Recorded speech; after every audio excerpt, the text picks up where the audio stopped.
This may be the final month of winter, but for most gardeners, it's the precursor to spring and spring vegetable sowing.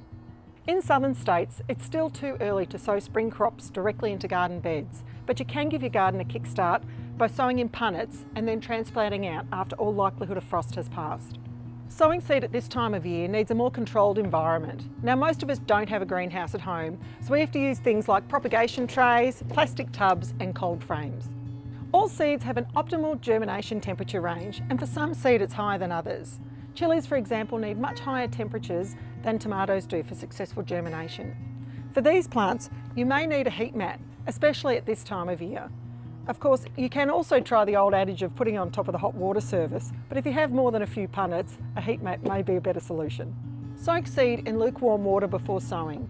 It's not necessary for all seeds, but if in doubt, a couple of hours of rehydration won't hurt. To get started, fill your tray with really good quality seed raising mix. Now, the quality of the mix has a massive impact on your germination, so it's important to buy the best mix you can afford. I always give it a light pat down just to firm up the soil.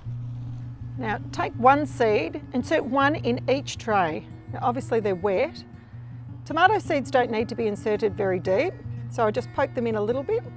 I always plant more than I actually want because some will grow stronger than others, and then you're able to choose the stronger seedlings to plant out in your garden.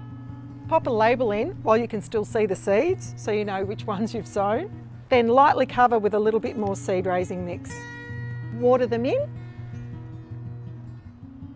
and place your lid on. Now, you need to keep them somewhere warm and obviously out of the wind, and then they should germinate in around 2 weeks' time.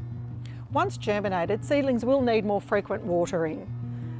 Once they get to a certain size, you are able to then transplant them into a larger pot and still maintain them in a controlled environment, either like this or even a plastic tub.